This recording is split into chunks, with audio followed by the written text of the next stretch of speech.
bisa bahasa Arab, Pak Ustaz. Siapa bilang doa mesti bahasa Arab? Yang bahasa Arab itu cuma 4 aja. A'udzubillahi minasyaitonirrajim. Bismillahirrahmanirrahim. Alhamdulillahirabbil alamin. Wassalatu wassalamu ala asyrafil anbiya'i wal mursalin. A'udzubillah, bismillah, alhamdulillah, sholawat. Habis itu pakai bahasa masing-masing. Ya Allah, iki wis perang-perang dino bojone rong teko wis kalung ngingetan piye iki ya Allah. Bisa. Iko banyak banana kan dimintakan anak patamu alam balaki nang kedua alam babini nang kaampe alam bacare bulung minta Allah Subhanahu wa taala. Yang tak boleh pakai bahasa daerah itu dalam sholat. Kalau sholat tak boleh pakai bahasa selain bahasa Arab. Tapi kalau sudah salam silakan berdoa. Tapi kalau dalam sholat mana boleh. Inna sholati my praying, wa mahyaya my life, wa mamati my die, lillahi rabbil alamin, for you oh my God. Tak boleh, tak usah diterjemahkan. Kalau dalam hati boleh tak apa. Tapi kalau doanya ramai-ramai, ada kawan sebelah kanan kiri di musola di masjid, jangan kuat-kuat. Nanti dengar kawan sebelah, ya Allah, pertemukan aku dengan dia. Kalau dia sudah punya jodoh, matikan jodohnya. Ditanya kawan sebelah sama siapa kan? Kan payah. Allah itu mendengar doa walaupun tak berbunyi. Wa na'lamu ma tuwaswisu bihi nafsuh. Aku tahu apa yang berbisik-bisik dalam hatimu. Tapi yang paling bagus adalah la tajhar bi salatika. Jangan berdoa terlalu keras karena Allah tidak peka, tidak tuli. Ya Allah, kau berdoa, aku mengamuk. Wala tukhafid biha, jangan pula sampai tak bersuara. Ini ada orang sekarang berdoa, diam aja. Wabtaghi baina dzalika sabila. Carilah antara itu yang sedang-sedang. Ada pula orang ini sekarang berdoa membentak-bentak. Allahumma bidin, Allahumma fil jasad, Allahumma fil ilmi, maut, maut. Kita merayu kepada Allah. Ud'u rabbakum tadarru'an wa khufyah. Berdoa kepada Allah dengan suara yang tadarru', dengan suara yang rendah, meminta, mengharap, memuji, memuja kepada Allah. Allahumma inna nas'aluka salamatan fid din wa afiyatan fil jasad wa ziyadatan fil ilm wa barakatan fil rizq wa taubatan qablal maut wa rahmatan indal maut wa maghfiratan ba'dal maut. Udah mirip macam Ustaz Muzamil belum? Nanti anak kita pulang ke rumah, imam di masjid itu doanya main bentak-bentak. Ditanya sama ibu tuh, apa doa anak imam tuh tadi nak? Allah maut, Allah maut, Allah maut. Bayangkan panitia datang jumpa sama Pak Ketua KONI, mau pinjam tanah lapang buat pengajian. Tentu suaranya, Assalamualaikum Pak Ketua KONI, kami dari panitia ingin mentabligh akbar, penceramah yang Abdul Somad. Kalau memang malam itu nanti bisa kita pakai dan seterusnya dan lain-lain. Begitu tak mungkin. Allah Somad, akbar. Kalau begitu merayu Pak Ketua KONI langsung dipanggil Satpol PP, tangkap gilo. Saudara yang dimuliakan Allah Subhanahu wa taala, berdoa kepada Allah itu mesti ada basa-basinya dulu. Hamdan yuwafi ni'amahu wa yukafi'u mazidah. Ya Rabbana lakal hamdu kama yanbaghi li jalali wajhikal karimi wa 'azimi sultanik. Walillahil asmaul husna. Allah punya nama yang baik-baik. Fad'uhu biha, panggil dia dengan nama yang baik. Ya Rahman, Ya Rahim, Ya Malik, Ya Qudus, Ya Salam, Ya Mu'min, Ya Muhaimin, Ya Aziz. Apalagi kalau sampai meneteskan air mata. Coba tengok orang berdoa di samping Ka'bah itu. Ya Allah, yang datang dari India kayak hati tinggi.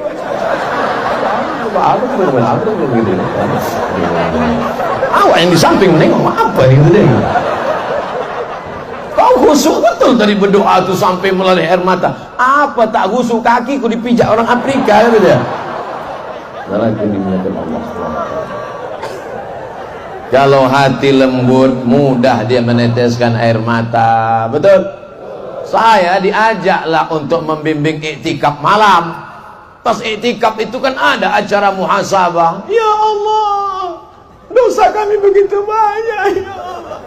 Udah saya coba, saya dengar tak ada jamaah itu menangis. Nah, gawat juga ini. Lama-lama menangis saya, saking tak adanya orang menangis. Begitu juga lah yang dialami jamaah. Ada jamaah mantan preman. Waktu orang berdoa di depan Ka'bah, ketawa dia. Apa yang kalian tangiskan ini? Kiki kata dia. Waktu orang menangis di depan makam Nabi, apa yang kalian tangiskan? Sampai pas terakhir tawaf wada, hilang dia.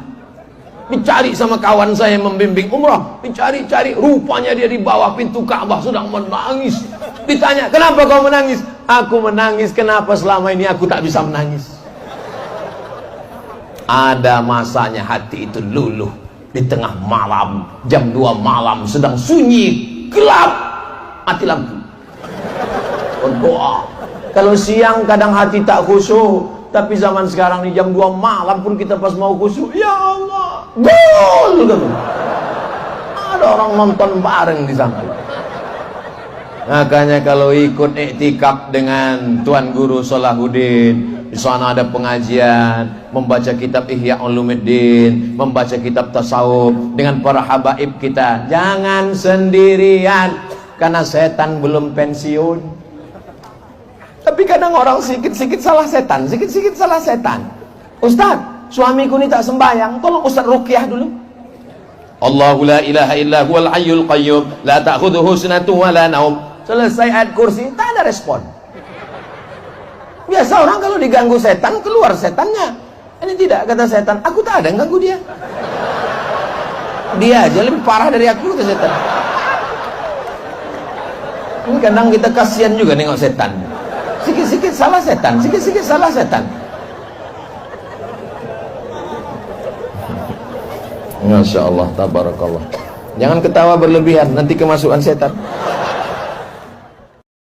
Kenapa dunia barat lebih maju daripada Islam? Semua teknologi berasal dari barat. Ada 3 sebabnya. Yang pertama, umat Islam terlanjur diajarkan meninggalkan dunia. Tinggalkanlah dunia. Dunia ini hanya menjadi penghalang bagi akhirat. Yang mengajarkan ini siapa? Yang mengajarkan ini Snok Groni. Pura-pura masuk Islam, namanya dirubah jadi Abdul Ghafur. Pergi dia ke Mekah, berteman dengan orang-orang Islam Indonesia, supaya dia bisa menyesatkan Indonesia. Dunia ini tinggalkan.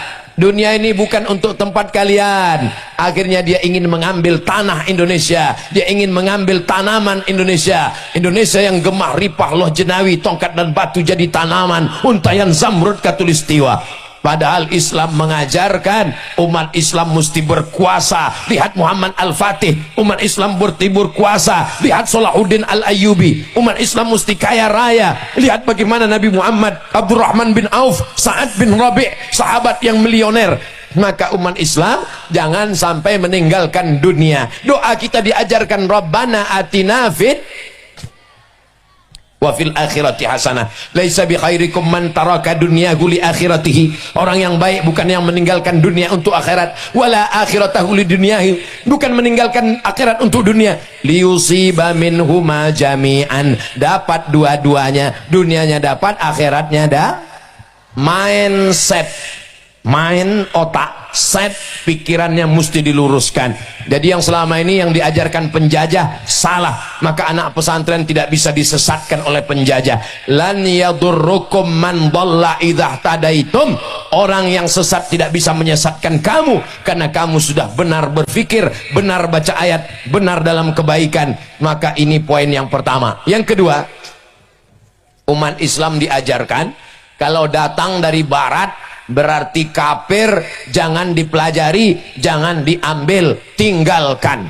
Itu tidak berlaku di Al-Amin Perenduan. Semua yang kita pakai ini datang dari barat. Ini kamera ini. Kamera ini dari barat, dari Jepang, bukan dari Islam. Ini sound system, mikrofon, ini bukan produk umat Islam. Ini datang dari barat. Di Al-Amin dipakai, tidak diharamkan. Kenapa? Karena ini sekedar alat. Maka insya Allah ada anak Al-Amin yang tamat akan belajar elektronik ke Jepang dan Korea, insya Allah. Amin. Sekarang anak-anak Indonesia juga belajar ke Korea. Apa yang mau diambil? Drakor. Apa yang diambil dari Korea? K-pop. Apanya? Itu sampah-sampahnya. Kalau mau ke Korea, ambil teknologinya. Kalau mau ke Jepang, ambil teknologinya. Itu yang paling baik. Ini belajar di Jepang. Kamu belajar di mana? Di Jepang. Jurusan apa? Jurusan tato. Belajar ke Yakuza. Untuk apa? Ambillah yang bermanfaat untuk umat dan bangsa. Jadi kalau ada doktrin mengatakan jangan ambil dari barat, semua yang dari barat tidak benar. Umat Islam dibolehkan mengambil alat dari barat. Kenapa? Karena sekedar alat boleh dipakai. Al aslu fil asya al ibahah. Hukumnya adalah boleh. Yang ketiga, ini memang diputarkan Allah. Wa tilkal ayyamu nudawiluha bainan nas. Hari ini dipergilirkan Allah di antara manusia. Dulu mereka belajar ke Arab. Mereka belajar peradaban Islam. Mereka berudang budi kepada Islam yang ada di Andalusia. Mereka mestinya yang berdiri sekarang adalah universitas. Universitas tertua adalah Universitas Al-Azhar. Sebelum Harvard University, sebelum Sorbonne Paris Prancis, sebelum McGill Kanada. Universitas tertua Al-Azhar. Sebelum Al-Azhar di Tunisia namanya Zaitunah. Sebelum Tunisia ada yang lebih tua di Maghribi namanya Qarawiyyin. Habis Qarawiyyin Zaitunah, habis Zaitunah Al-Azhar. Jauh dibandingkan universitas barat. Saya tetap optimis di masa akan datang teknologi kemajuan tetap dipegang oleh anak-anak umat Islam, dan itu adalah alumni-alumni pesantren yang bisa bahasa Inggris, yang punya cita-cita tinggi, yang punya iman yang kuat berkat pendidikan barokah dari para kiai, daripada alim ulama, insyaallah. Amin ya rabbal. Saya tetap berdoa membaca Rabbi shrah li sadri wa yassir li amri wahlul 'uqdatam min lisani. Saya dikomplain oleh jamaah pas saya mau ceramah, Rabbi shrah li sadri wa yassir li amri wahlul 'uqdatam min lisani. Ustaz Somad, iya, itu kan doa Nabi Musa menghadap Firaun. Memangnya kami ini Firaun? Rabbi shrah li sadri, lapangkan dadaku, wa yassir li amri, mudahkan urusanku, wahlul 'uqdatam min lisani, hilangkan cacat dari lidahku. Lidah Nabi Musa itu cacat karena ketika Fir'aun nyuruh pilih mana Musa? Pilih roti apa api? Dipilihnya roti. Musa mau pilih roti, datang malaikat diarahkan ke api supaya tak jadi dipancung. Kena lidahnya. Kalau ngomong dia celat, cacat. Maka dia minta yafqahu qauli. Gimana supaya aku ngomong orang lain paham? Jangan sampai kita ngomong berapi-api orang tak paham. Orang ngangguk supaya kita cepat selesai. Kami seminar di hotel, yang ngomong profesor. Setelah setengah jam kawan saya nanya, Mat, ya, kau paham nggak? Enggak, saya bilang. Kenapa kita enggak paham? Gara-gara kita tak paham, itulah dia profesor. Kalau ente paham, namanya LCMA. Jadi saudaraku, tetap latihan, adik-adik.